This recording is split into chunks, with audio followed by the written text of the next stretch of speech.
প্রিয়দর্শিনী, আমার প্রিয়দর্শিনী। পড়ন্ত বেলার মতো বারান্দায় চির অপেক্ষামান কায়া যেন অস্তগামী। স্মৃতিতে ভেসে আসে একের পর এক বৃষ্টিস্নাত সন্ধ্যার মায়াবী রূপকথারা।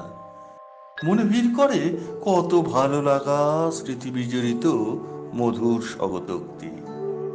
হ্যাঁ, আমি তার কথাই বলছি, আমার প্রিয়দর্শিনী। আমি রোজই থাকতাম তারই অপেক্ষায়।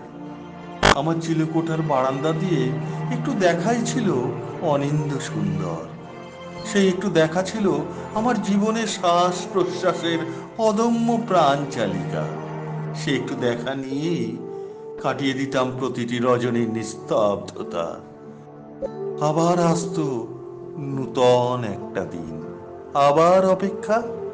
হ্যাঁ, আমি তার কথাই বলছি, আমার প্রিয়দর্শিনী।